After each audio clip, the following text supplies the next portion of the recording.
Welcome on into Stroke Limit Reached. I am your host, Nick, here with my co-host, Mike. We are back. We apologize for the delay. We're going to talk a little bit right off the bat here and explain to you guys our schedule going forward. I know you guys can't see it, but currently Mike is staring at a television of a bet that he's got going on. I need the Astros to quit fucking scoring.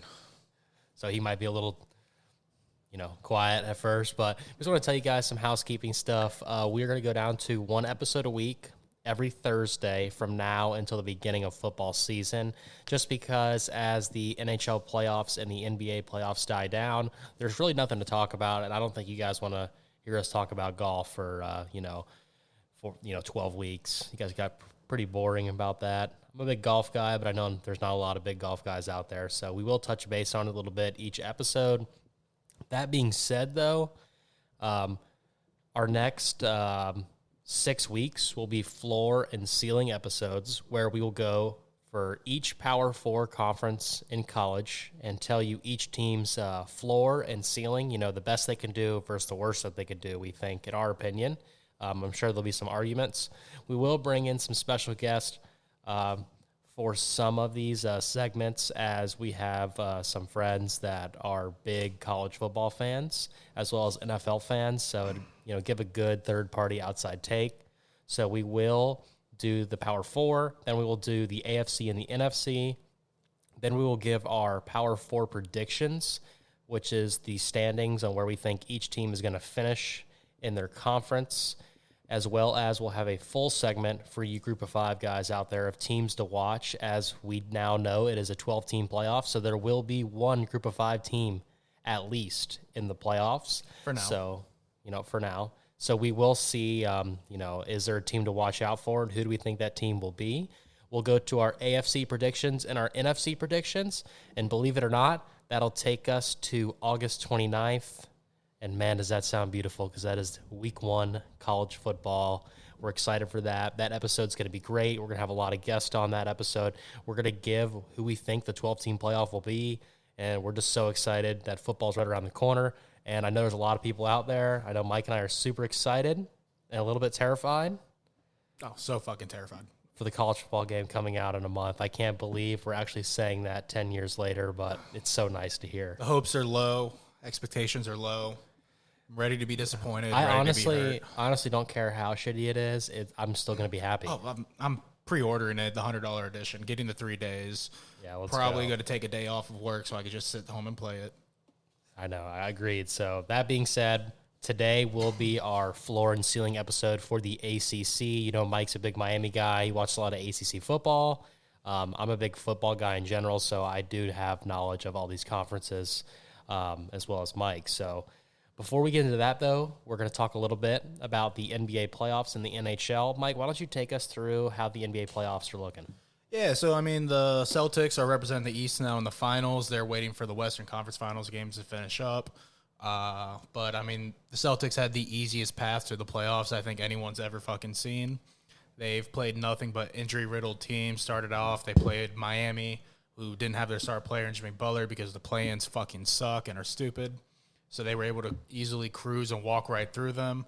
I think they won in 5. After that, they played the... God, who did they just play in the fucking East? The Celtics?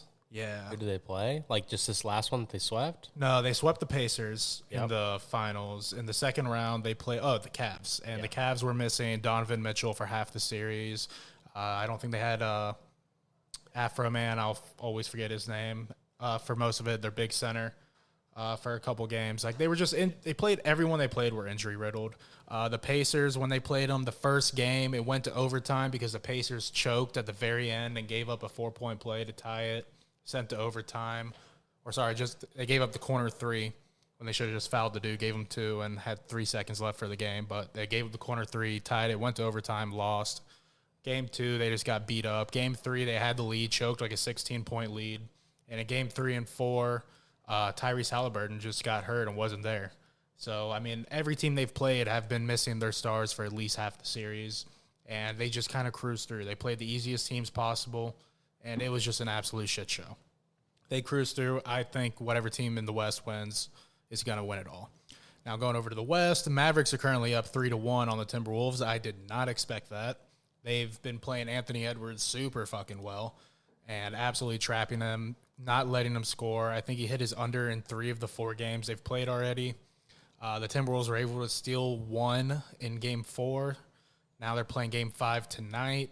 I know the Timberwolves are favored by 5, but I don't know what to expect with the team anymore. They've been just extremely underwhelming. What a crazy, logistics that would be if the Dallas Mavericks make the not the Stanley Cup, the NBA championship, and there's a possibility that the Dallas Stars are in the Stanley Cup and they both share the same arena. Oh, yeah. I mean, I was seeing a representation the other week. I think it was all the Dallas teams, last time they made it to the conference championship.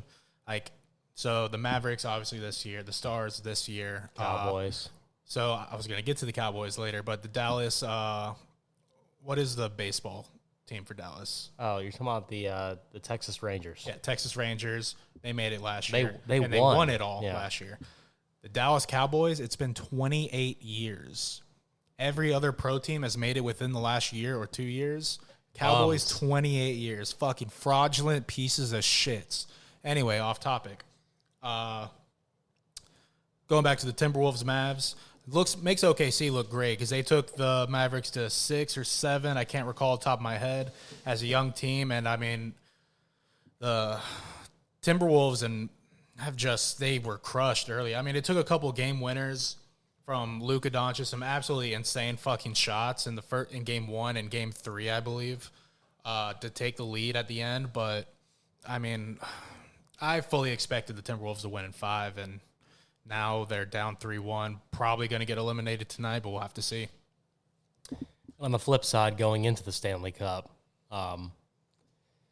what a conference final round has this been? This could be the best conference final rounds I've ever seen in probably any sport. We've had 8 games played so far between the 2 conference finals, 4 resulting in playoffs. Or not playoffs, I'm sorry, overtime. I was going to say, I believe Crazy. 3 of the 4 games for the Panthers and Bruins went to OT. Rangers. Sorry, Rangers and Panthers. That being said, with all these overtimes and a bunch of close games, it's 2-2 on both sides. You've got Florida Panthers versus the Rangers 2-2 and Dallas versus the Oilers 2-2. So, honestly, it's any man's game, and I know that we were really down on Dallas when they were down 0-2 to Vegas in round 1, and man, have they stormed back with 4-3, 4-2, and now they're tied up 2-2 against the Oilers. So, number 1 seed on that side, they've got a chance, and we'll have to wait and see what happens. But speaking about the game that's tonight, as we're recording on Thursday, you've got the Florida Panthers on the road against the Rangers, in my opinion, a crucial win, because the Rangers do have home ice for Game 7 if needed. So I think the Florida needs to win this game so that they can go home for the next game and try to close it out there and win the conference, or win their conference 4-2. It'd be really hard for them to lose this game and go back Game 7 and win in New York, just especially with everything that, the Rangers are doing, and they're just getting more and more steam. So, but, I mean, between those two, I think the Eastern Conference is going to take the Stanley Cup. I just think defensively they're so much better than Dallas and the Oilers.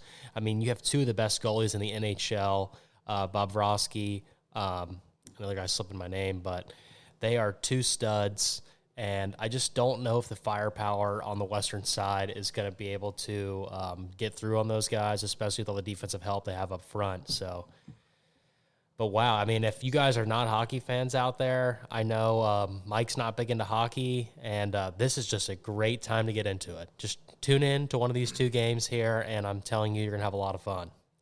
Go Panther. Said it every time we brought them up. Going to keep saying it. I know on episode 1, I talked about my team to win it, I thought. Yeah, once when we realized the Lightning were done and out of it, we were both on the side of the Panthers might be the best team in hockey. I think so, and that just hurts me to say that, but I think they are the best team. So, that being said, floor and ceiling episode, folks. It's fucking here. We're ready. I know that we're going to have some disagreements. So, that being said, let's go ahead and start off with some of the disagreements, and let's talk about the Miami Hurricanes right off the bat, Mike. Floor and ceiling, Yeah, I'll let you take it since it's your team. All right, so completely homer. Our ceiling, I think, is 12-0. I think we have a super easy fucking schedule. There are 3 games on there that are crucial to win. As long as Miami doesn't beat Miami like we did in last year in a lot of those lesser games, I think we have a great shot. We've gotten better on all aspects of the team. Our key to victory is Cam Ward getting acclimated to the offense and getting acclimated very quickly. He doesn't have time to bullshit around and try to figure it out on offense. We have to be there week 1 against Florida. That's going to be our first matchup. That's going to tell me who we are as a team. If we can come out there and beat Florida, and let alone if we can beat them confidently, I feel fantastic about the fucking season. I mean, I want to agree with you that 12-0 is a possibility. However, it's a long shot. I can't get there, and my ceiling is 11-1. They have the talent and this easy schedule in front of them here that they should be thankful for to be able to have the opportunity to go 12-0. It's just, this is one of those things where I'm going to have to see it from Mario Cristobal. He's done so many questionable things, and there are some games last year that you guys should have not lost where I just can't put the ceiling at 12-0, especially with having Florida, on the road at Florida week 1, and having to play Florida State still. And you're on the road at Louisville, which could be an interesting game. Yeah. So there is a couple tough games, but other than that, if Miami can keep their head on straight and not, stoop down to their competition, a.k.a. Georgia Tech last year, even without the fumble and the knee, the game was way too close. So can they turn that corner? That's the question. Before we bounce it back to you, I think we're on the same thing here, I know we're both high on Miami this year. However, that being said, like we just talked about, I think if they slip up and lose one of these games, the wheel might come off the bus, and I think their floor honestly could be like 7-5. 7-5 is a bit harsh, but I don't blame you. I mean, we've seen the wheel come off for Miami multiple times years past. Like, I have our floor as a 9-3 because I think this year we're not going to do what we did last year. We're not going to fuck around and let teams like Georgia Tech stay around. We have a quarterback that can hold his own and can remain, poised. Yep. Not like Tyler Van Dyke, who's just going to fucking throw it out and fucking bullshit with Georgia Tech guys and let a team that is not as athletically gifted as us hang around. And I'm curious to see if Cam Ward is the guy that he's supposed to be. Yeah, and that's going to be the key factor in all of this. If he's not it and he's another De'Aaron King, then call it a wash. Like, we're winning 7 games, 6 games. Yeah, I mean, De'Aaron King was kind of a bust, and I'm just curious to see. We'll know right off the back, week 1, what kind of quarterback Cam Ward is, to be honest. So I mean, the keys at to least it, he's bringing experience. Exactly. He was very good. Granted, it was Washington State. He was very good and showed a lot of fucking poise over there. He gives us the ability to stay in the pocket. He gives us the ability to move with the ball. I mean, you talked a lot offline about it. Mm-hmm. I have our floor as 9-3, losing the key games of Florida, Louisville, FSU. The key here, though, is even if we beat Florida, when we get it in conference play, we drew a fucking easy conference schedule. However, we play Florida State every year. They are, in my opinion, still going to be one of the top dogs in the conference. I think they've filled a lot of their holes. Their big question mark is how that offense is going to look. I have enough faith that I think that offense will still be productive, even with DJ. And I listed off a couple other guys. I'll name them in the Florida State one when I pulled their notes up. And then Louisville, I think Louisville is one of the best teams right now in the conference.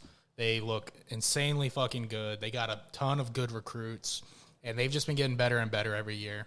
So they're a team that I'm a little worried at, especially with it being at Louisville. But still, I have to go with, on paper, we are the more talented team. We are better than them. We just need to not beat ourselves. Yeah, and, we'll wait and see there. And let's flip over to a team we just talked about as one of the hardest on your schedule, being Florida State. Personally, I think this Florida State team obviously is going to look totally different on offense, given that you lose your 2 best receivers and your quarterback. However, props to Mike Norvell. What do? You go out in the transfer portal, you pick up DJ from Oregon State with a great bounce-back year last year, played great at Oregon State. Curious to see how they fold him into the offense, see if they switch it up a little bit, run some RPOs and stuff.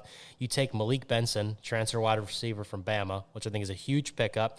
He had some playing time at Alabama, but still, anytime you can take an Alabama wide receiver, I'm sure it's going to work out good. You also take a running back transfer from Alabama as well. So they are, filling in some of these spots that they need on offense. Their defense is still probably going to be a top 5 defense in college football. They have, in my opinion, probably the 2 best edge rushing tandem. There's not many guys or teams out there that are better than Marvin Jones Jr. and Patrick Payton. So their defense is going to be stacked. They didn't lose much on that side of the ball. In my opinion, their ceiling is undefeated. Do I think they're going to go undefeated? You'll have to wait and see our ACC predictions. But personally, I can see an undefeated push from Florida State, just given, the guys they picked up in the portal, and Mike Norvell has proven that he can do it. So, yeah, I think the big key is, Mike Norvell, I think we can all agree, he can develop any quarterback right now and be a competitor. He just needs time with that quarterback. DJ being his first year here. Sorry about that. DJ being his first year here, he looked good at Oregon State. He looked really fucking good. He looked very comfortable, which is the difference. At Clemson, he looked like he had a lot of happy feet, and maybe that was just them kind of throwing him to the fire. And also, when you look at it, their offense has just been completely stagnant since Trevor Lawrence. Yeah, so absolutely. I don't know how much we can put on DJ for that, but we'll know with this year. If he comes out and he lays another egg like he did at Clemson, then you just know how easy the Pac-12 the Pac-12's defenses were for him to go against. Yeah, and that's what I was going to go on is we're going to find out real quickly if that 1 year at Oregon State was an outlier year for DJ because of the conference competition of level that he played in, or what we're going to see when he comes over to the ACC, which I think has a ton of good defensive teams over there. So with Florida State, I have their ceiling at 12-0, like you said. Like, they don't have a very tough schedule. Like, a lot of manageable wins. Yeah, and 12-0 and a first-round bye, you never know what can happen. You can find yourself in the semifinals before you know it. And they'll be back-to-back undefeated seasons. So, yeah, it would be massive for recruiting. I have their floor also at 9-3, with losses to Clemson and Notre Dame as potential, because those teams are still kind of a question mark. And then, obviously, as I said earlier, a loss to Miami at Miami. Those are their 3 tough games that I don't think are guarantees and could go either way depending on how these guys look when we start getting on the grass and they start hitting. But they lost a ton of talent to the draft, but they gained a lot of talent back in that transfer portal. They hit it aggressive. They hit it hard. And as much as these ignorant motherfuckers want to say for last year, like, the team that played Georgia was not the team that Florida State has. That is not the roster they have today. That was not the roster they had then. They are a good team. Yeah, I think they are a good team, but going on to your 9-3 scenario, I'm just a little worse. I think their floor is 8-4. Who else do you have them possibly losing to? I don't have the schedule pulled up. It won't load on my phone. So I'll say it here in a second, but my thing is undefeated, like you said, and we keep talking about DJ this, DJ that. Yeah. That's my opinion. If it unravels because DJ is not giving you a good quarterback, they don't really have another option. They showed that last year. Yeah. And I just don't know. When you don't have any offensive production, like at the end of the season last year, every game turns into a close game, and you never know what can happen. You're not about to say the team I think you're about to fucking say. Oh, I'm not saying like a specific team. I'm just saying that with, if you don't have any offensive production, you're losing to Notre Dame, you're losing to Miami, and then it's easy for the wheels to fall off. And then it's also easy for you to slip up and lose a game, maybe let's say against Georgia Tech in a weird Ireland situation, or Cal, or Clemson, or not Duke, I'm sorry, or I'm going to say it, or Florida, who I think is a little slept on. For Florida State's sake, the coach has been fired and the fucking bus is floating down, the trash can's floating down the river at that point. If they lose week 1, like you mentioned, I know it was one of the games you listed off, it's not probable. I don't think it's at all possible. But if the wheels fall off and they lose to Georgia Tech week 1 in Ireland, wrap the season up. Yeah. Wrap the fucking season up. I mean, Clemson, this is my thing. 8-4, because if you lose to Clemson, Miami, and Notre Dame, and you have no offensive production, you don't know what can happen. Yeah, I mean, look at I Miami agree. Like, last another year. game could fall off. I just don't think it's Georgia Tech. I think it's too early for the wheels to fall off. I think that's going to be a game that they take slow, methodical. Their defense is going to rip Georgia Tech apart, and their offense, even if DJ can't get his fucking shit together, they're just going to run the ball. They're going to dive it down their throats, and they're going to just out-muscle the team. And they are, but there's going to be teams that I think... Yeah, later down the road, I agree with you. So, it's going to be interesting, and you made me think of something when we talked about Florida. We'll just stop and go on this real quick. If you're Florida State, let's put this scenario, because we both have played football. We both have played teams that have nothing to lose. Yeah. That, their season's not going good, but they might be a rival.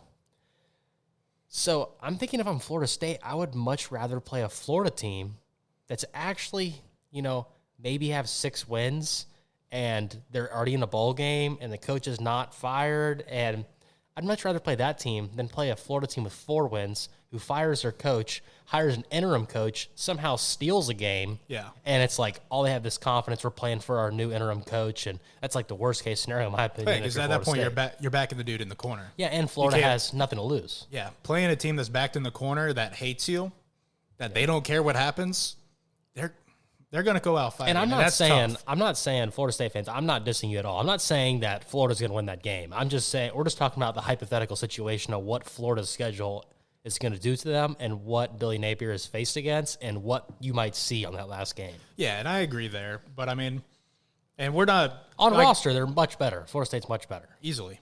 Now, like we said, we're not dissing at all. Like, we both have a similar ceiling of 12-0. I have 9-3. You have 8-4. I think they're closer to that 12-0 mark, and I think you probably agree. Oh yeah, I agree. I'm don't want to say what I've got, but I'm not disrespecting Florida State at all by where I've got them placed in the conference. So that being said, let's bounce off of some of the good teams and let's talk about, in my opinion, a super interesting team in the ACC this year, and that's SMU. So I loved watching SMU last year. This might be my bias of being an Auburn fan, as I don't know if you know, but when Gus Malzahn was at Auburn in the early years, and I was a huge fan, and I was in high school, and I was watching every game, and just, we're playing football, so I'm looking at the X's and O's, and their offensive coordinator was Rhett Lashley. That's the head coach at SMU. Okay? When he got away from Gus Malzahn and he got on his own, he proved that he is a great offensive mind, and he was. A lot of people discredit him because they're like, oh, well, how much? It's almost a Lane Kiffin situation. How much is Lane Kiffin calling the plays, or how much is the offensive coordinator, right? Mm-hmm. So you're always going to have that shadow of a doubt over your head on how much of an offensive scheme do you really have. So that being said, they go out and they win their conference last year. They come in with a full head of steam in the ACC, and I honestly think it's great publicity for the ACC because they were knocked at the beginning of the season saying, wow, you added all these teams just for fillers. They're not very good. But that being said, yes, SMU, it's SMU. It's Southern Methodist University. You don't look at them like, oh, it's a powerhouse. However, a lot of people forget that back in the day, SMU is a great football program. They just got the fucking death penalty because they cheated. Mm-hmm. I'm pretty sure they won a national championship. You have to look it up.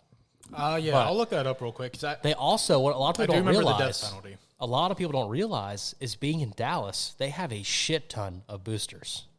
So this is like a great move. If you're an SMU fan, your program is going to get exponentially better. You already have a coach who had great offensive success in this level of football. So, and not to mention, you return everybody on offense.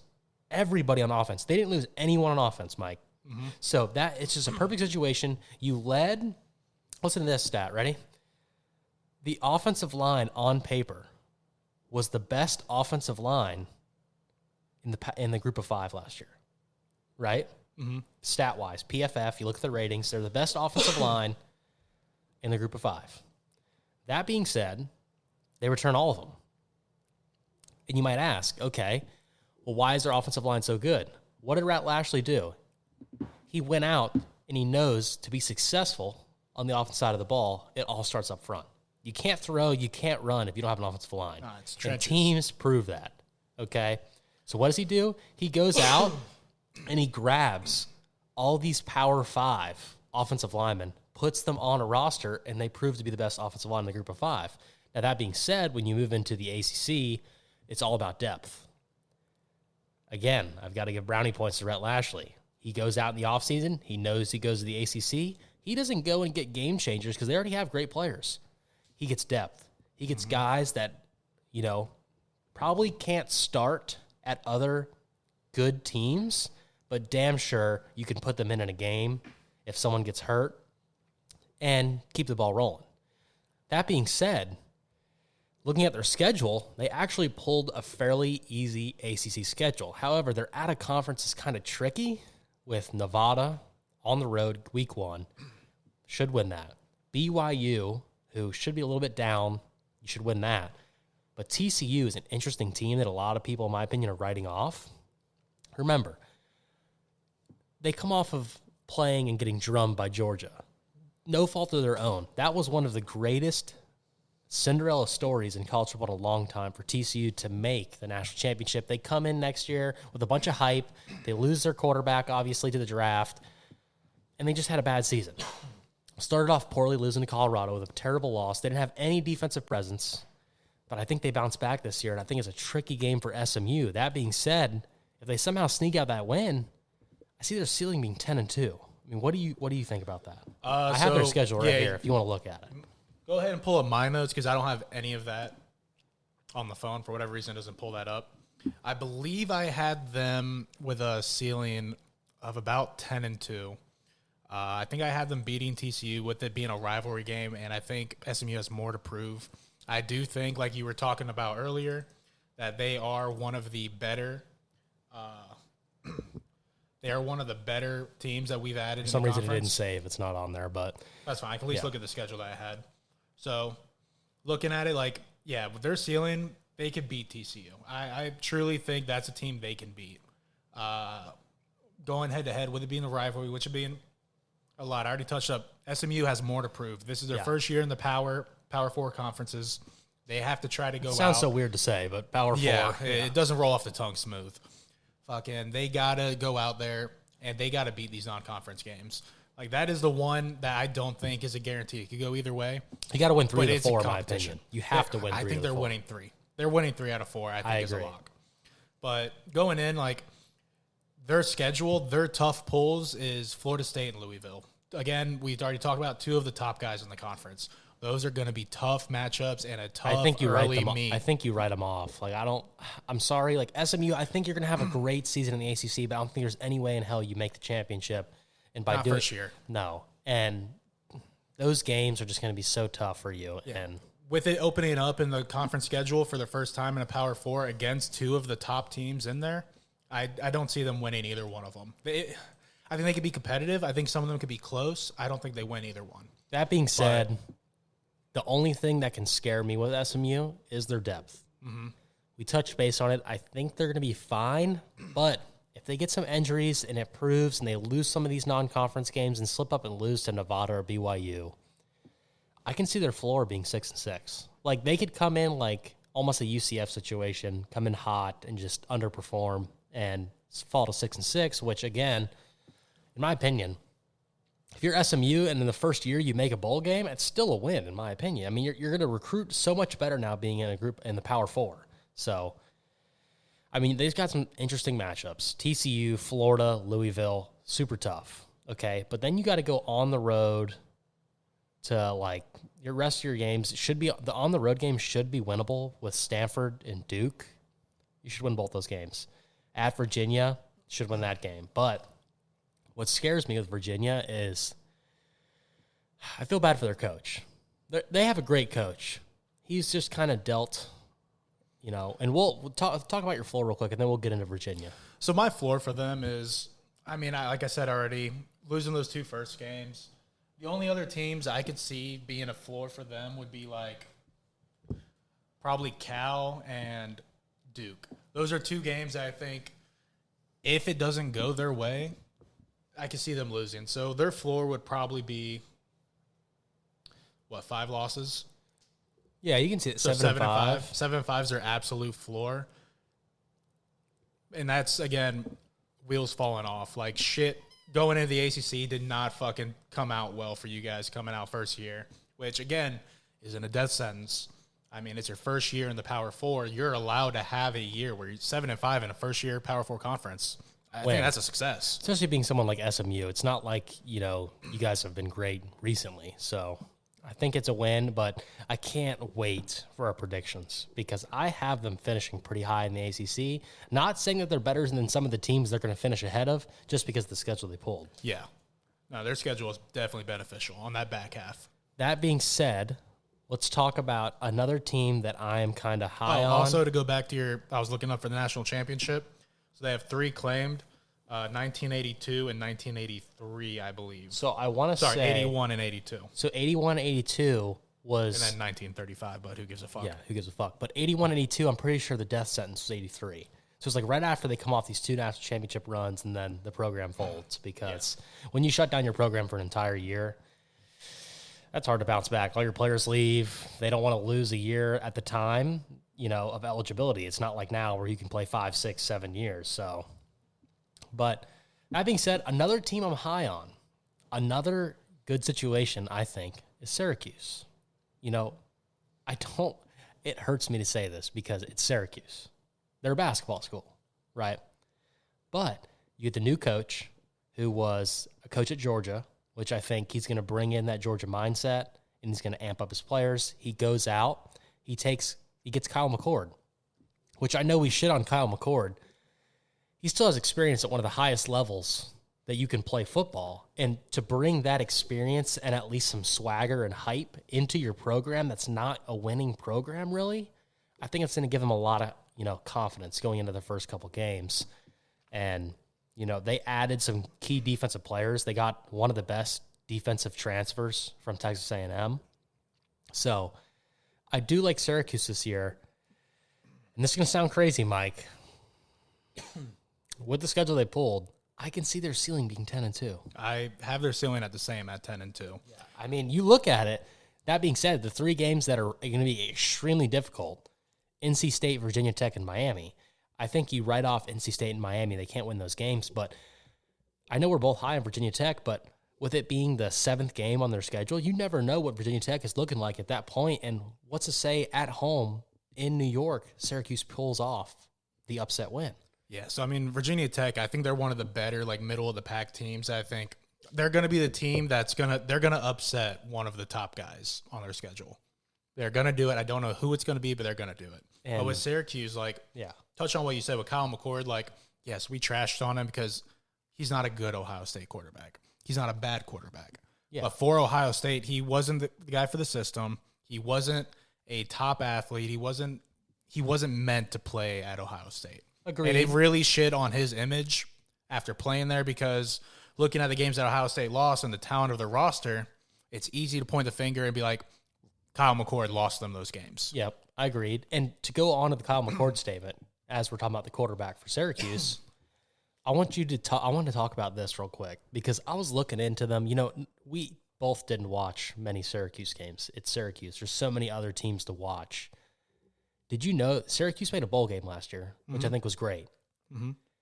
That being said, Garrett Schrader, who was the transfer of Mississippi State, had a hurt shoulder game 3, played game 4, I think. And after that, he was playing so hamstrung because his shoulder was so fucked up he couldn't throw that they played the rest of their games with position players just running quarterback power and shit. Yeah. And they still made a bowl game. So you still have the same team with all these players. You added some defensive players, and you got a quarterback. Honestly, probably, I'm going to go ahead and say it. We shit on Kyle McCord, but he's still probably somewhere around that 15. He's an above average quarterback by far. He's not elite, but he's good. And Syracuse has one of the best tight end rooms, so it's their upside, I think, is through the roof. And they've got such an easy schedule that, man, 10-2 doesn't sound bad, but again, it's Syracuse. Let's say, shit hits the fan, and I can still see 6-6 as a possibility. I just don't think there's any way that they miss a bowl game. I agree. That's exactly where I have them at 6-6, with key losses to Virginia Tech and Stanford, putting them at that 6-6. But I want to talk about their coach, Fran Brown. I believe this is his 3rd year there. No. So you talking about for the head coach? Mm-hmm. First year. This is his first year. Yeah, so last year was the guy retired. That was his last season. That's right. Yes. So this guy in this offseason has completely revamped their roster when it came to the offseason with recruiting and the transfer portal. And they weren't a bad team last year. They didn't have a fucking quarterback. He's made them one of the teams in the ACC that's kind of scary in just 1 year. And looking at them, we have to see how it plays out, obviously. But I mean, I know you're very big on them. I think they're above middle of the pack team. I don't know how great they're going to be, but they're another team that I could see them upsetting someone. They did draw a very easy schedule and a very easy non-conference schedule. That being said, with the floor being 6-6, I think you'll know right off the bat with week 2 what type of team Syracuse is when they play at home versus Georgia Tech. Yeah. So let's flop it over and let's talk about another team that we think could possibly have a good year, and I think that is Louisville. So, Mike, you go ahead and start this one because I know you're higher on Louisville than I am. So I got Louisville at 11-1 for the ceiling. Their floor being 7-5, and that's going to be key losses SMU and Clemson. I'm going to take a peek at your screen real quick because my schedules didn't upload. So, their non-conference games, 50-50. They got Austin Peay, easy win. Jacksonville State, easy win. Then they got Notre Dame later on. At Notre Dame, that's a tough game. I don't know how good Notre Dame's going to be yet, but, I mean, we've talked before. I don't know if it was on the podcast or offline. I just don't think they can win that. I love Riley Leonard. I think that dude's a fucking animal. And you're at Notre Dame, who has a lot of tradition. It's tough. It's a tough Look at Ohio game. State last year. I mean, they barely snuck that out with a walk-off win. Yeah. So Bullshit walk-off win because the coach fucked up, but anyway. Yeah, played 10 on the field. Yeah, and then at the end of the season, they got the rivalry game against Kentucky. They haven't. I know you were telling me Kentucky's been pretty much dominating that rivalry recently. Yeah, it's just it's one of those things that they're gonna have to show it to me. Yeah, but besides that, I mean, when it comes to conference wise, Georgia Tech, SMU, Virginia, Miami, Boston College, Clemson, Stanford, Pitt, they hit a lot of those middle to lower the pack teams outside of probably Miami, Clemson, and SMU, who we both have doing pretty solid. I think they're going to do – I think Louisville is one of the most talented teams. They got the 13th best transfer portal ranking this offseason. They lost their quarterback Plummer last year, and they're kind of in need of a QB replacement. They ended up picking up Texas Tech's guy, Tyler Show. I don't know enough about him. So this is the thing. I'll talk a little bit about it before you move on. So you're going to have to pull it up. Go on Safari real quick and look at it. But so Tyler Shook came from Texas Tech. Before that, he was also another big school. So the thing with Tyler Shook is Show. It's I think it's Shook. No, Shough. Oh, okay. For some reason I thought it was pronounced Shook, but you're gonna look it up. But the thing with him is that he's been hurt his entire career.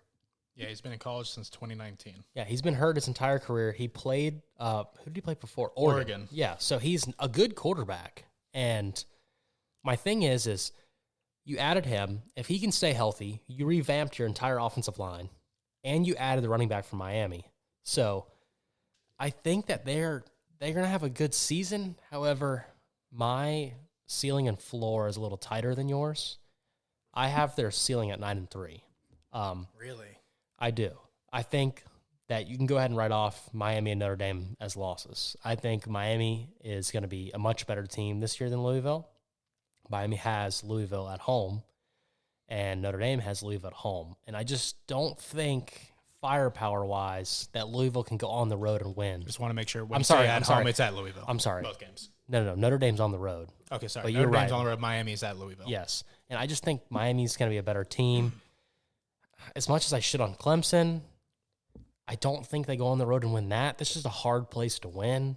And, I mean, you saw how well Clemson – remember at the time, I think Clemson was only – honestly, they were 2-3 or something like that when they played Florida State. So I know they started, I believe, 4-4, and then they won 5 straight. Yes. So, but you saw how tight Clemson played Florida State. 3-4, 5 straight. So, I just don't see them winning that. And it's one of those things too. You're gonna have to show me that you can beat Kentucky. And that being said, if I think that you're losing to Kentucky, listen to this. They have to win to get to your 10 wins.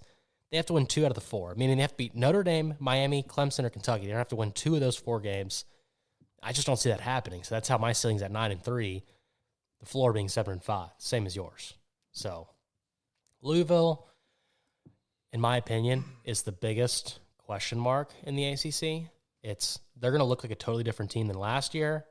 Is that for the better or the worse? I don't know if they're going to be a total question mark. I still have them being a top team. Like they're going to be competitive. Like it is concerning to me, the QB, especially after looking at his stats and kind of getting your background on Tyler Show because I knew nothing about him. He doesn't impress me. He doesn't, but he's never played a full season as a starter. That's the thing. If he can have a full healthy season, you're going to see how good this kid actually is. But that is a big if. And especially with someone who in football has repeated injury issues, like once when you start to build a pattern of getting injured, like your body doesn't recover from it very well. Mm-hmm. So like, hopefully he stays healthy because I don't wish injuries on anyone except for Florida Gator players. Mm-hmm. Jesus. But I don't know. He's a big question mark. So can he replace Plummer? Because Plummer was very good for them. He wasn't an outstanding quarterback, but he was very good for Louisville. I honestly want to say that I think Louisville's offense, if he stays healthy, will be 100% better than last year. If he stays healthy. Yeah, with all the additions they've made, like they are a great team in need of a quarterback to lead them. You saw how much Florida State exposed Louisville's offense in the championship game. Mm-hmm. So if Tyler Show can stay healthy, I think you're going to see leaps and bounds better on offense, and Louisville's defense was already pretty good. Mm-hmm. So I like them. Switching over to another team, unless you got anything else to add. The floor for them I had was 7-5. I don't know if I said it Yeah, already. you said that. So we had the same floor, 7-5. You had 10-2 as a ceiling, or 11-1, I think. I think 11-1. Yeah, and I had their ceiling at 9-3. Over to a team that drew probably a fairly hard schedule, that being Boston College. Now, Boston College is interesting because personally, I think they went out and they got one of the best coaches they could have gotten. Like, you could not have hoped to get a better coach. Yeah, Bill O'Brien. They stole him from Ohio State.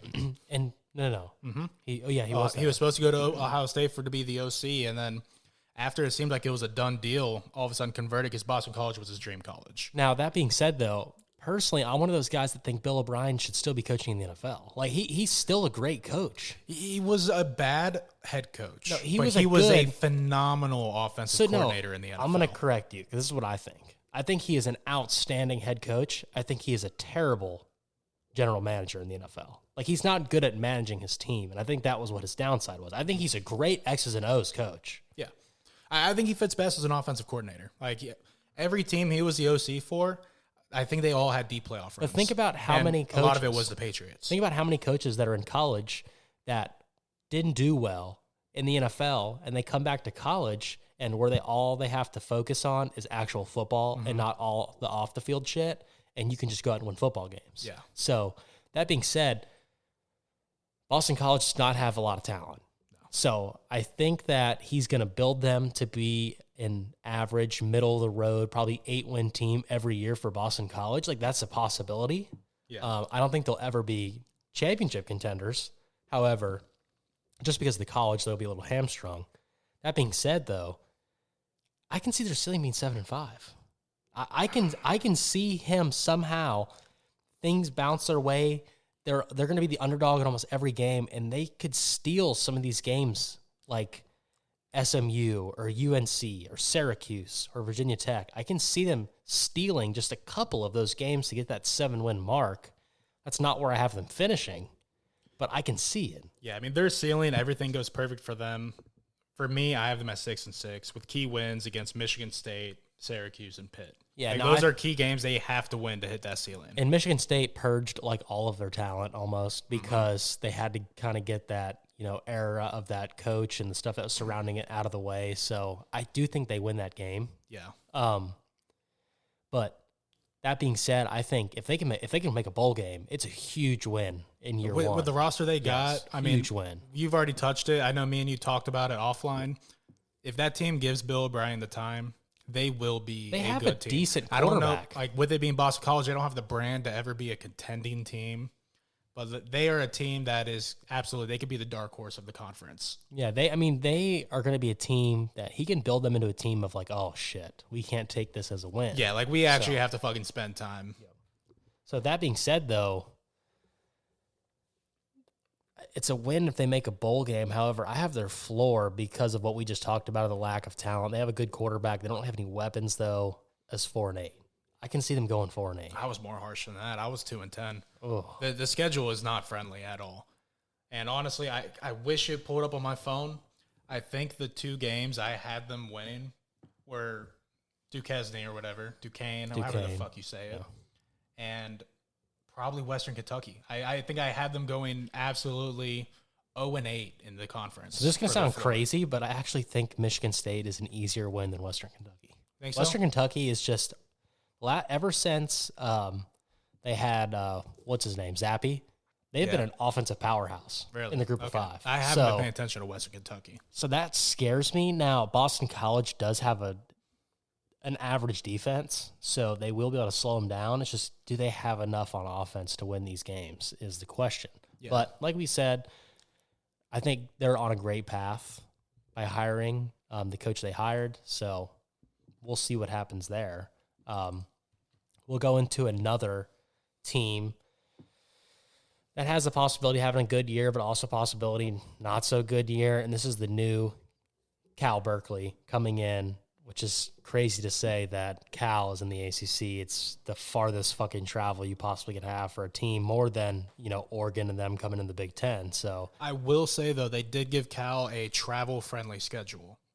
They don't have to travel out east very often. And that was with most of the new ACC teams coming in, like for them and Stanford, they don't have to go. I think they have 2 games that are in away. The ACC. Yes, however, they go week 2 at Auburn, so they have to come all the way. I mean, over. regardless, but that's nothing the committee could have handled. Yeah, but I do believe for when it came to conference games, they did give them a friendly home schedule.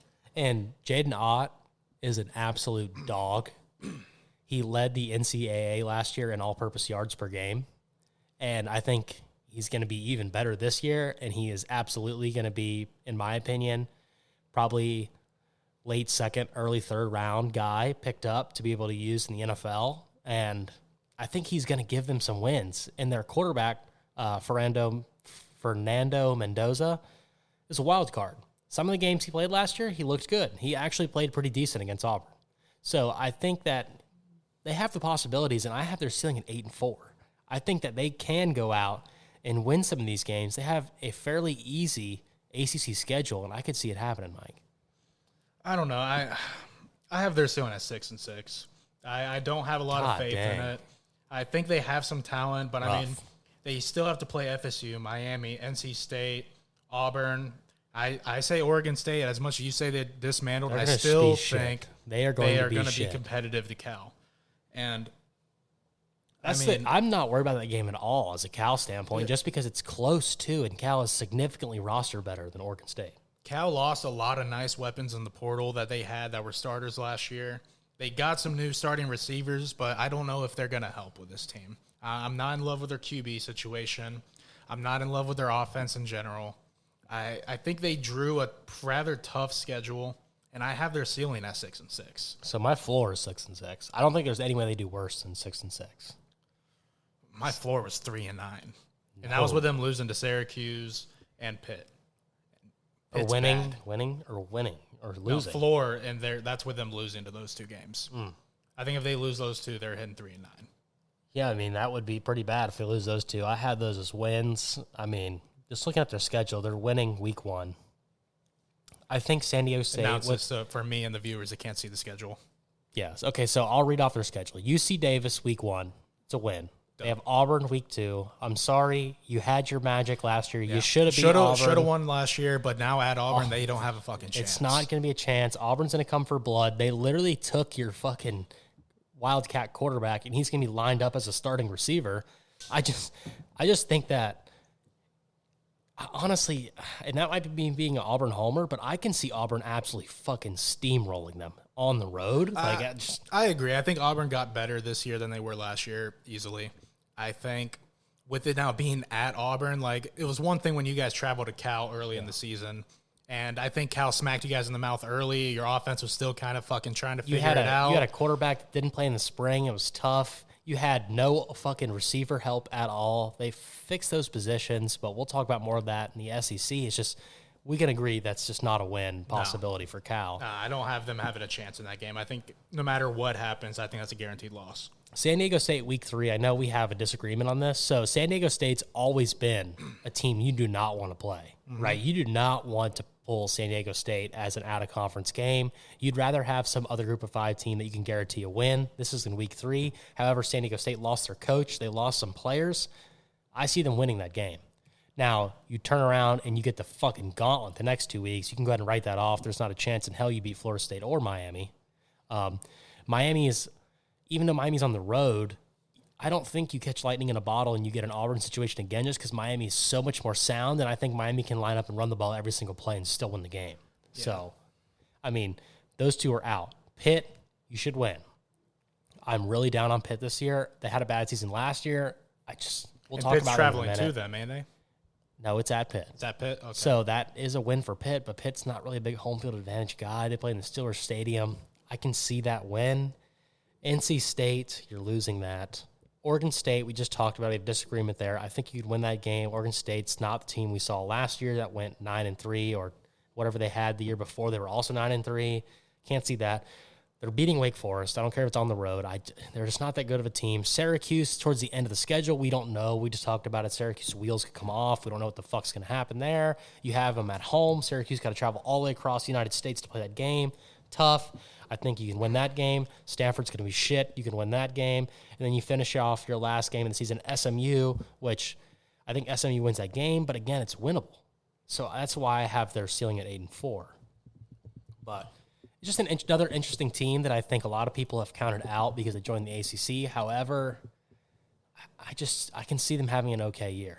To me, they're a middle-of-the-pack team. I think they just did not get the friendly hand when it came to drawing a schedule.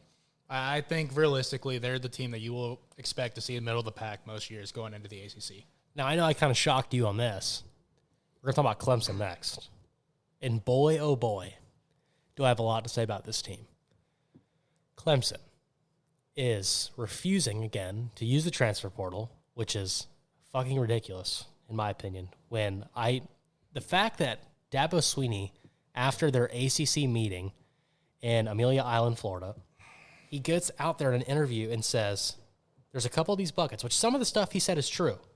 He said, a lot of the players in the transfer portal can't play for Clemson, which is true. The players that could play for Clemson, they don't have the money for. I'm not going to get into that because I don't know, how much of that is true. I'm sure that some teams can't afford some of these players. I'm sure there's some truth to it, but not the whole truth. That being said, Dabo Swinney better be fucking right. He can go down as a fucking genius if he builds this culture back up. But if they have a bad season, his seat will be the hottest seat in college football, in my opinion, because Clemson's receivers are struggling. And I know we probably haven't talked about it, but if you just rack your brain, there were some receivers in the transfer portal that Clemson could have gotten that would have helped them significantly. One being the cat that went to Auburn. Mm-hmm. He's proved that he can produce yards. He could come, in my opinion, to Clemson and start immediately. He went to Auburn. There's also the other big receiver that transferred. If I just think on top of my head, Isaiah Bond left Alabama, went to Texas. Could you have pulled him from Texas? In my opinion, you might have had a chance. You're Clemson. You're a huge brand. Another guy you could have added. And all of a sudden, if you add those two cats, my outlook for them is significantly different. They have probably a top 3 defense in college football. So that being said, though, I have their floor. I'll start with the floor first because we're talking about so many doubts. At 7-5, I can see them absolutely collapsing like they did last year, losing games they shouldn't because I don't see them having much offensive production. You have this; it's the exact same team as last year. Think about it; it's like old college football here, Mike. You don't have any guys stepping up. You lose your running back. What are the offensive weapons? So they do got that 5-star receiver. I'm struggling on his name on the top of my head. But he's been at Clemson. It's not like he's a freshman coming in. Like, he's been at Clemson, and and he hasn't been able to do stuff? Was it because he's not as good as his fucking... Or are they keying on him every fucking play? Yeah. Or is it Cade Klubnik? Like, for me, I have their floor at 6-6, and that's with key losses. See, I thought you were looking at me crazy when I said 7-5. No. I have it at 6-6, and that's like NC State. They don't get to win that game. That's going to be a competitive game against a good NC State team. If they can't win there, that's going to be rough. Virginia Tech being the dark horse that I have in the league or in the conference that I think is going to upset one of these top teams, Clemson absolutely can be one of those top teams that they upset. And then South Carolina, the rivalry game at South Carolina this year. No, it's at Clemson. Is it? Yeah, it's at Clemson. That's why I have that as a guaranteed win for them. Okay, however, I might have wrote that down However, wrong. South Carolina's proved they could beat Clemson in Clemson. Yeah.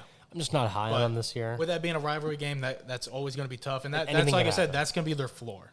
Like, those are the three key games that they're going to lose for their floor. But, I mean, obviously, like you said, they didn't use transfer portal at all. They lost 12 players to it. Most of them were depth pieces, but there were two key guys in safety.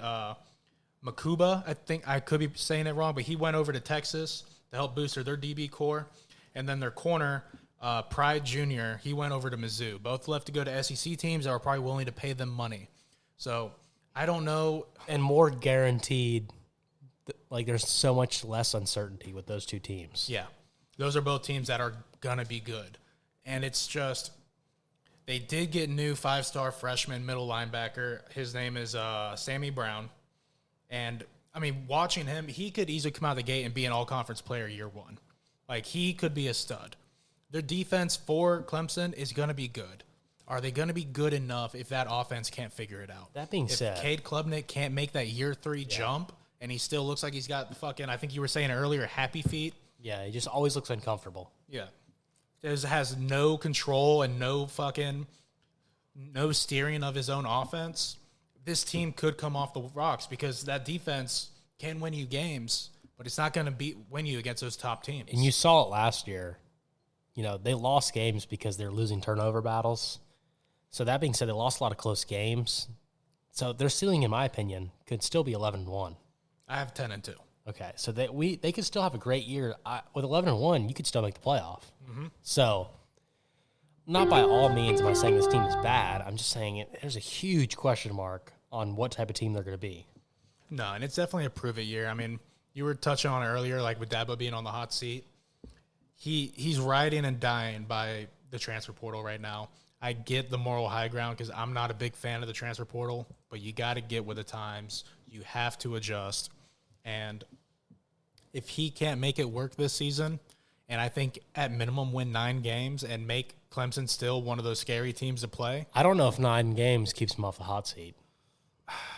I just think Clemson fans, you know, we talked to Trey, and it's one of our buddies, he's all on board with Clemson and Dabo. They love Dabo, but I think that just speaking from a fan that has watched his team play, you know, for national championships and then turn around and win 8 games and win 8 games and win 8 games, you can get fired doing that. And I just think he's got to get it in gear. I mean, like mentioning Trey, like I know I've talked with him offline multiple times about it. Like if Dabo can't, he's all aboard Dabo. Like ride or die Dabo, but it's at some point, if he can't get it done, he's got to go. And I think Trey's told me before he recognizes that. If they can't figure it out, it's time to go. Like, he's got to get with the times. But, I mean, if he's right, if he can make it work, I'm not going to doubt Dabo because he's proven that he's a good coach and that he can win big games. It's just the adjustment.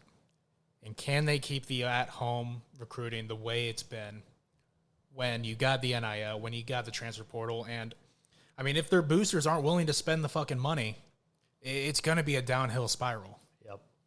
So that being said, let's move over to a team that is just yucky in my opinion, and it's Duke. Duke, you lose your coach. You're practically an Ivy League school. It's so hard to recruit there because you have to have such good standards on academics. You lose a ton of your good players.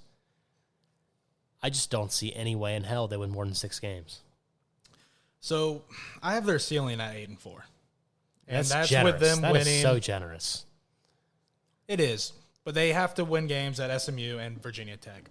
I'm not as down on them as you are. Like, they did lose their head coach. And what hurts with that is that head coach went to Texas A&M, And that head coach took a ton of the supporting staff away. Yep. Some of the coordinators, the positional coaches, they all Players. followed him. Yeah, a lot of them followed him to Texas A&M. They lost Riley Leonard, who I'm super big on, over to Notre Dame. So, yes, they got a quarterback to replace in Malik Murphy from Texas, but I'm not the biggest on Malik Murphy. I think he's good. I think he's solid. I think Riley Leonard's better. I think 5 of their last 6 games are almost are just so hard. They have one of the toughest 6-game stretches in.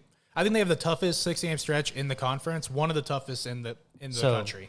Their last 6 out of their last 7 in a row is at Georgia Tech, Florida State, SMU, at Miami, at NC State, Virginia Tech. You finished out with Wake Forest, who you should beat. UNC's right before that too, ain't it? It is. So you can add that in there if you want. I do have them losing to UNC, but man, that being said, I have their – so looking at their schedule, with all the talent they lost, I have their floor at 4-8. I think they could start off 4-0 and lose every game from there on out. Yeah, I have them at 4-8.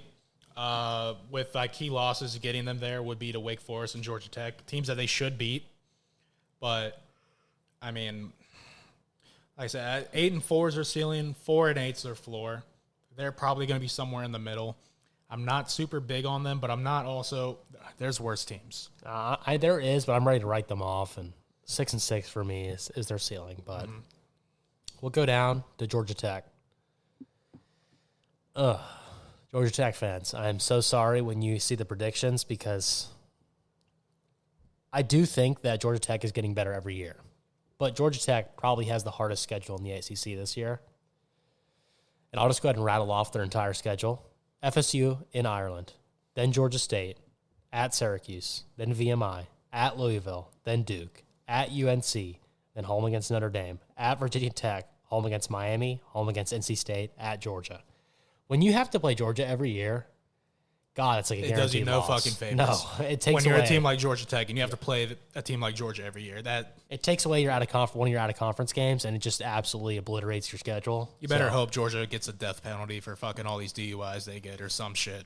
And I'm just going to quickly touch base on them because I do think they're going in the right direction, and it's so hard to rebuild your program when you've literally run the triple option for 20 years. But I do think they're getting better. And they had a great season last year, but I see their ceiling at 6-6. Like I just, and that's to me with this schedule, I think that's awfully generous. I don't have them making a bowl game. Their ceiling's 5-7. So yeah, that's what I'm saying. I'm pretty generous, and their floor easily, in my opinion, could be 3-9. I have 2-10. So yeah, it's just we won't touch a lot on them just because we're not dissing Georgia Tech's talent.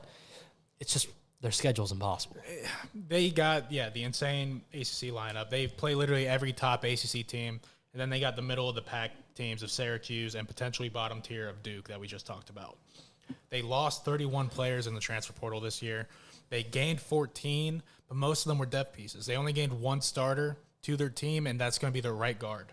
They were ranked 60th in the transfer. They got 0 favors from their schedule. Every other team surrounding them in the conference has made moves to get better, and they didn't make those moves. They were a solid team last year, but they lost more than they gained. They have one of the toughest schedules with both FSU starting out in Ireland. Like, okay, just fuck that game. I wouldn't show up. Like, I'm not getting on the plane to get beat down in a foreign country. And then ending it on Georgia, like, it's going to be a rough year for Georgia Tech.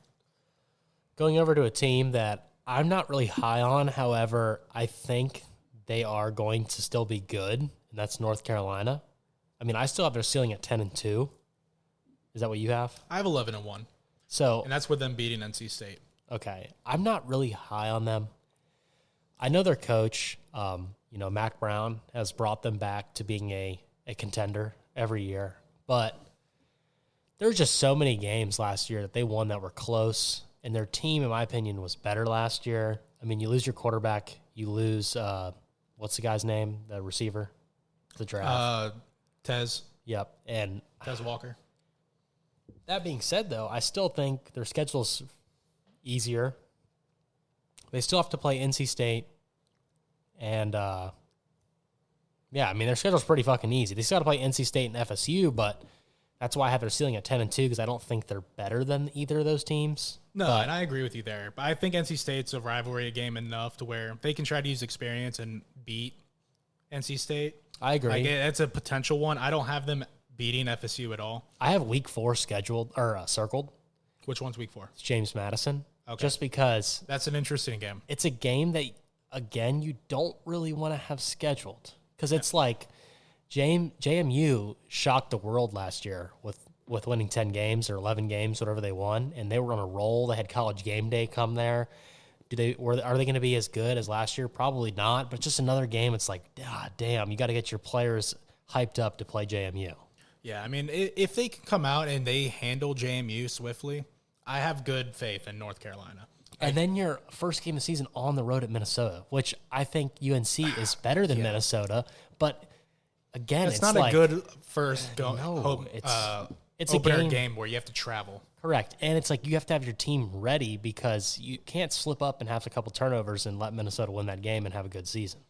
Yeah. I will say on the bright side for UNC, they do got a new defensive coordinator. That has been a horrendous part of their team recently.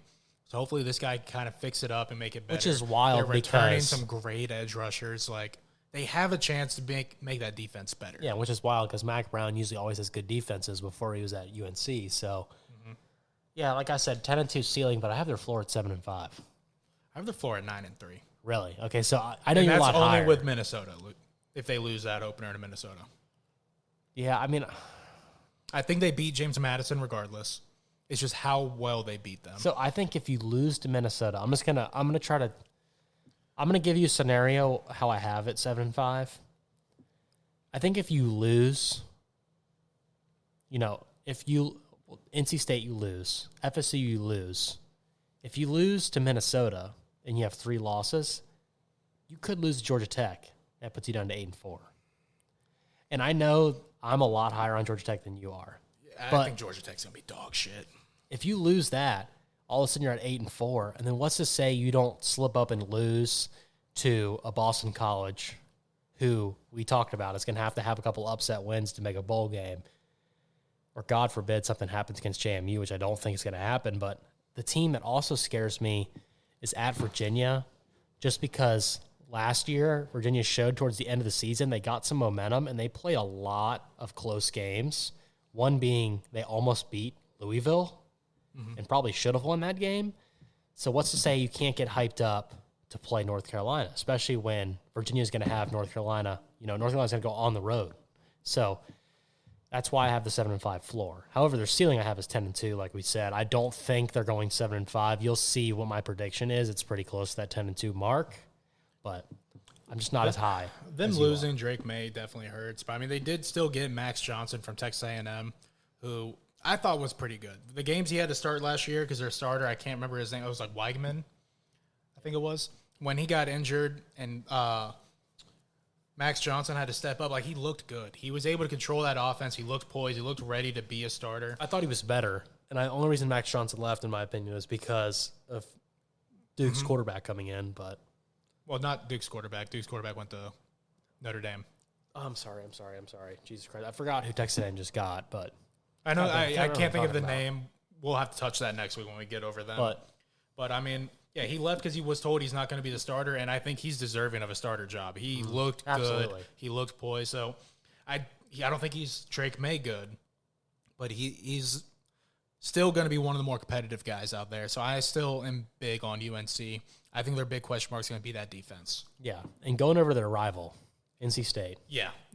So NC State, I'll go ahead and say this. In my opinion, when you watch NC State football the last couple of years, they have kind of established themselves as being a contender. They've always struggled at the quarterback position, and their defense has been good, but the quarterback position has not produced. The fact that you pick up Grayson McCall, in my opinion, changes everything for their outlook. And I have their ceiling at 11-1. I think that you could see a Miami versus NC State or a Florida State versus NC State matchup. I could see them in the ACC championship, Mike. Yeah, I don't disagree with you. My ceiling for them is undefeated. Wow. I think they drew a fairly easy conference schedule outside of Clemson UNC and UNC. Yeah. And again, both of those teams have question marks. Clemson is a question mark with their offense. UNC is a question mark with their defense. Then that one non-conference game being Tennessee at a neutral site. Thank God it's neutral. Yeah, thank God it's neutral because you do not want to go play at Tennessee. And, I mean, I'm super big on NC State this year. I think they're one of the most complete teams.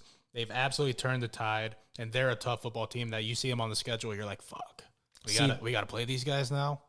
The 11-1 ceiling that I have is them winning 2 out of the 3 games between Tennessee, Clemson, and UNC. So that's how I got to my 11-1 ceiling. I'm seeing what you're saying. I'm just really high on Tennessee. I just think it's a really hard out-of-conference game that you pulled. But, again, just be glad it's a neutral site.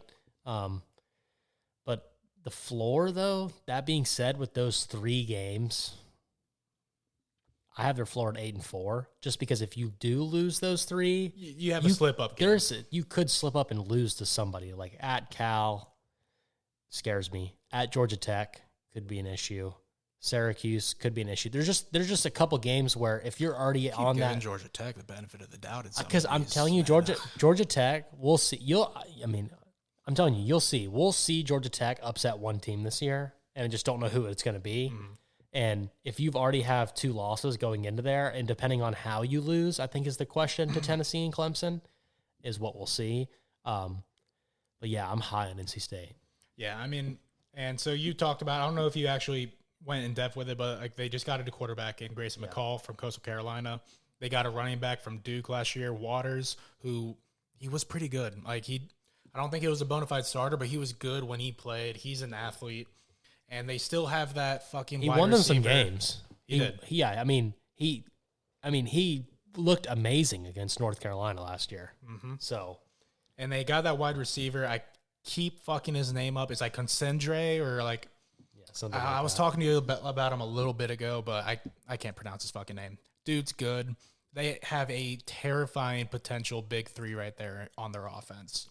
And I think they can easily be a team that I think they can go back to the conference championship or at least fight for it. And let's talk about the last team that it's going to be somewhat good, Virginia Tech.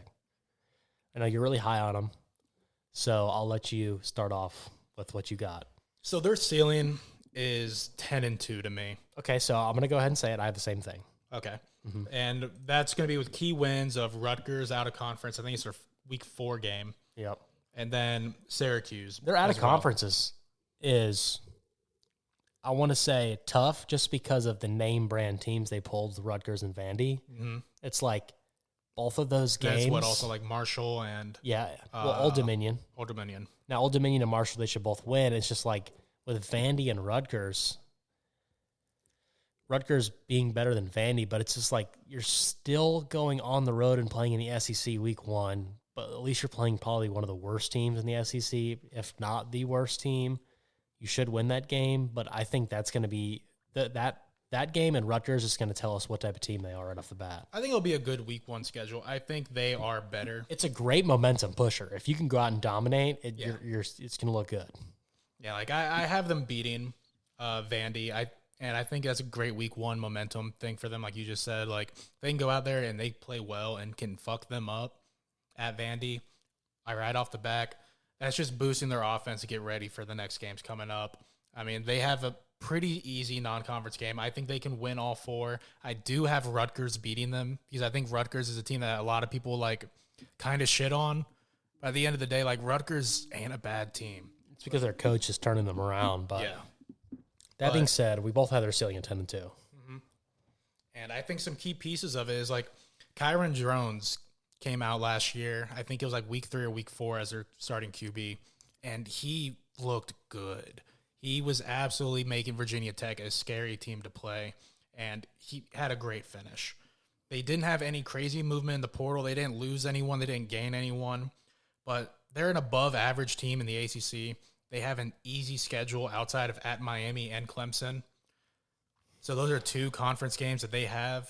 So, like... I'm laughing a little bit because I just found the upset that I was talking about. Miami? No. Remember how I just said Georgia Tech's going to upset a team? I don't remember who I put the upset against. Oh, it was Virginia Tech? Yes. I have Virginia Tech being the dark horse right now in the ACC. And I think they're one of the guys, like, they don't have a lot of competition when it came to their schedule. Like, Miami and Clemson are the two top dogs. I think they could absolutely upset one of us. Whether it's us or Clemson, I think they have the capability of doing it. They do for sure, and that would be that 10-2 run. But my floor is 6-6. I have 7-5, and that's with them losing to Georgia Tech. Now, the 6-6 was them losing 2 out of the 4 out of conference games. Is how you have to get there. Okay. So losing to Vandy and Rutgers would be the worst case scenario. I kind of mark Vandy as a guaranteed win. I think it's going to be a blowout. You say that, it's just Vandy's like a weird team to play in the early part of the season just because their coach is kind of making them, from a team that can't win a game to like, you're going to still have to go. And I mean, because look, 2 years ago, they almost beat Georgia. Like, they almost beat Georgia. They had a chance against Auburn last year. I mean, they dominated Hawaii 2 years ago. They lost a close game, the first game of the season against Hawaii last year. That also, I want to note on that. Fuck you for that, because we were making bets So, on that. remember- I think it was a wild 6 or 7 game parlay. Yes, and that it was the only leg that failed. I think I put 100. It was like 100 to win like $2,000 plus. Yeah, and that game broke my heart. I was in Ohio at the time. I was crying on my buddy's couch. I know, because that hurt too, because they were a 14-point favorite. And I told you to trust me and take the spread. And I remember texting you being like, Mike, we got this, when they were up 28-3. Yeah. When they fucking lost. Yeah. So that's my I think point. you texted me like late in the fourth quarter, and you're just like, I'm so sorry. I told you I don't fucking didn't- talk to me. I I told you didn't when know. I'm getting back, I'm beating the fuck out of you. I didn't know they could blow a lead like that. Because that was the okay? game. I was like, I don't know if I trust Vandy, dog. You're like, bro, big 28-3, trust. I was like, dude, I'm the Big smartest motherfucker out trust. here. Like, I'm the smartest fucking guy out here. But, yeah, that being said, that's where I got my 6-6 from. But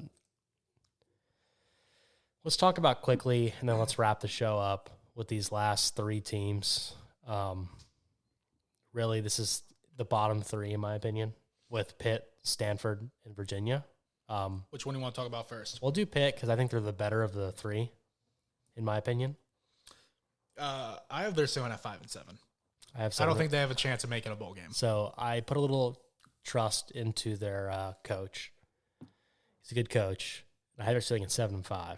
So I just flip-flopped your 5-7 to 7-5. And, I mean, they're winning the first 2, in my opinion. I think Cincinnati's really bad. I think they have a chance to beat West Virginia because it's a rivalry game, and they beat Youngstown State. If they do that, they start off 4-0, and that 7-5 looks very manageable, especially if I think you're going to get that win where Virginia would be 5 right there, be 5-7. And you never know. You could steal a game. I mean, you could beat Boston College. You could try to beat Syracuse. You could beat Cal. So those are that's where I'm getting that 7-5 from, is winning 2 out of those 3. And this is best case scenario. Ball bounces their way. That's why it's their ceiling. But I do have their floor at 4-8. Their floor is 2-10 for me. God, Mike, you are fucking brutal, dude. Their floor is 2-10. They're not losing to Cincinnati. Look at the schedule. Let me gander again real quick. They're not losing. Look, you have Kent State and Youngstown State, which are guaranteed wins. Yeah, so I'm pretty sure. I think they're only going to win one ACC game. I think they're beating Youngstown State. They're beating Kent State. I don't know if they beat Cincy, and I don't think they beat West Virginia. Yeah, I mean, their floor being that they could lose that game to Cincy, and they can lose that ACC game. And then let's quickly brush over it. Stanford, I think, is the worst team in the ACC. I didn't even bother writing shit down for Stanford. I don't think they're good. I don't think they're the worst team. Ceiling. I don't think they're the worst team. What is your ceiling? Pull up my schedule for them real quick. I have their ceiling at 4-8. Yeah, pull up mine real quick. I hate that I can't pull it up on my phone. I'm going to have to bring my laptop in for the next one. Okay, let's see here. We're talking about Stanford. Their ceiling is probably like 4 wins. Yeah, so that's what we have. 4 wins. 4 wins. However, what was their last game on the schedule again? I'll pull it up right here. There is San Jose State. Oh, yeah. I think I had their floor as 1 win. I had their floor 2. I don't remember how good San Jose State is. I mean, I know they're probably going to beat fucking Cal Poly. Yeah, sounds like a high school team. I don't know who they are. I'm not going to give them any fucking respect. Yeah, I have their ceiling at 2-10, or their floor at 2-10, because I think if they could beat Cal Poly and San Jose State, and that's where you get your 2-10 from and lose every game from there on out. Yeah. Then going to Virginia, who I think is a much better team than Stanford, but has a hard schedule. And I have their floor at 1-11. Their floor is 0-12. Their Their floor is absolutely 0-12. They can't lose to Richmond, man. Brother, they are bad, and Richmond's one of the better FCS schools. Oh, God. Like, And they're in Virginia. is bad. So I have their floor at 0-12, and that's with them losing to Richmond. Now, they lost. It's a game they should win, but I think that game is going to be hilariously competitive. They got hot at the end of the season last year and lost a ton of one-possession games, and that's why I have their ceiling at 5-7. Yeah, so I have their ceiling at 5-7. Yeah, I don't think they can get to a bowl game, but if they get hot again, they can win the first 4, and then all you got to do is win one more. I think you can. I think Coastal Carolina's down now, especially you lost your quarterback. I think you could win those first 4, and all of a sudden you just got to steal one somewhere. Find it, Virginia. You could do it. I mean, yeah, it's like with their ceiling be 5-7. It's like Wake Forest, Boston College, Pitt, Coastal Carolina. Those are some of the bottom tier teams like they could try to compete against. But like here are the notes I have for them. One of the worst programs right now in football. No improvements anywhere found at the Now, offseason. it sucks because they have a situation. tough conference schedule.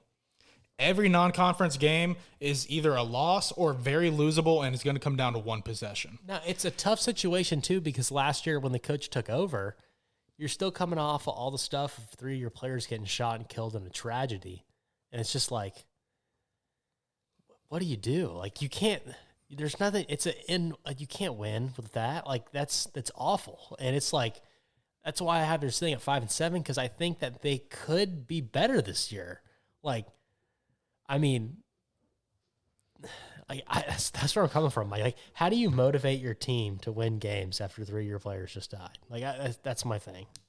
There is no motivation to call the fucking schedule. Sorry, I can't. Like, I'm trying not to say some horrendous shit right now.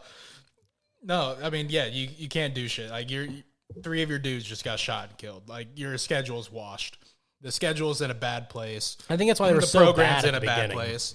I mean, yeah, it's hard. You can't bounce back from that. No. The only thing worse is Marshall's plane crashing.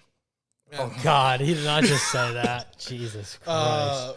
But, I mean, honestly, like, whatever the over-under is on wins for them next season, take the fucking under. If it's 2.5, I bet it's take the fucking under. No, I would not. If it's 2.5, I'm hammering the over. Their floor I do have is 1-11, but that's worst case scenario. But worst case scenario, they're already there, brother. Okay, guys. Well, we appreciate you guys tuning into this episode. Like I said, next Thursday we're talking about the SEC.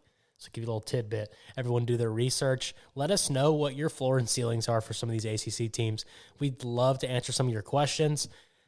Write all your questions you have for the SEC. I'm going to let you know right now, coming from an SEC guy, I do think there's a lot of good SEC teams this year, and I do think the bottom, with adding Texas and Oklahoma, I'm going to hurt some feelings. The conference got harder. The hardest conference, in my opinion, got harder. So there's going to be some teams. I think you get 2 coaches guaranteed fired at the end of the year. So next episode's going to be fun to talk about for me. But that being said, we appreciate you guys listening in. Give us a follow on YouTube at Stroke Limit Reached. Give us a follow on TikTok at S Limit Reached. And give us a follow on Twitter at Stroke Limit Reached. Until next time, guys, we can't wait to see you. Yurt.